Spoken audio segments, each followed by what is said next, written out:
নমস্কার, কণাস food diary থেকে আমি আশিস কণা। আজকে আমি করে দেখাবো একটা সিমুইয়ের রেসিপি। যেহেতু এখন রমজান মাস চলছে, এরপরেই আসবে ঈদ, সেজন্য আমি এই সিমুই রেসিপিটা করে দেখাচ্ছি। এই সিমুইটা যে কেউ যে কোনো সময়ে খেতে পারেন এবং আপনারা চাইলে ঈদের সময়ও এটা করে খেতে পারেন। এর জন্য আমি কিছুটা সিমুই নিয়েছি, একদম সরু এই সিমুইটাকে। এটা 100 থেকে 150 গ্রামের মতো আছে। এটাকে আমি মাঝখান থেকে একটু ভেঙে নেব এরকমভাবে।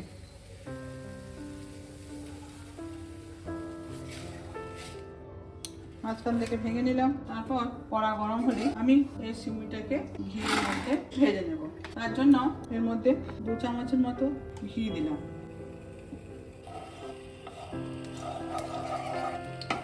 এই ভেঙে রাখা সিমুইটাকে দিয়ে দেবো, ঘিয়ে ভেজে নেব। খুব সহজ রেসিপি, খুবই সহজেই এটা করা যায়। যে কেউ যে কোনো সময় এভাবে বানিয়ে আপনারা খেয়ে দেখতে পারেন। দেখুন, এই সিমুইটা আমার লাল লাল করে ভাজা হয়ে গেছে। এরপর আমি 1 লিটার দুধ ভালো করে জাল দিয়ে রেখে দিয়েছি। এই দুধটা এর মধ্যে এবার দেবো। সবটা ঢেলে দিই।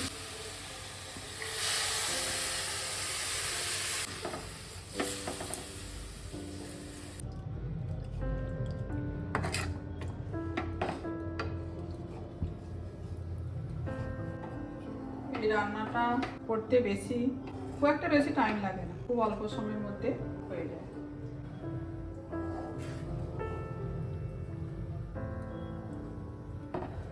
ঘিয়ে ভাজার সঙ্গে সঙ্গে গরম দুধে দেওয়ার মাত্র এটা নরম হয়ে গেছে। এর মধ্যে এরপর চিনি দিয়ে দেবো। এটা প্রায় 4 টেবিল চামচের মতো চিনি আছে, এটা দিয়ে দিলাম। এরপর আমি একটা জিনিস এর সঙ্গে ব্যবহার করব, এটা আপনারা দেখবেন এই জিনিসটা এই সিমুইয়ের মধ্যে দিলে খেতে খুবই টেস্ট হয়। কিছুটা নলেন গুড়, এই গুড়টা এতে দিলে দেখবেন খুবই টেস্ট হচ্ছে এই সিমুইটা। আপনারা একবার দেখবেন বাড়িতে করে, আমার কথা মতো খুব ভালো লাগবে। এই গুড়টা এরপর আমি এতে দেব।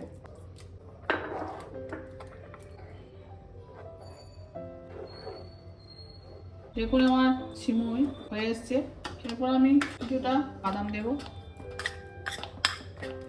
কিছুটা কিশমিশ, 3টে থেঁতে করে নেওয়া এলাচ এর সঙ্গে মিশিয়ে নেব।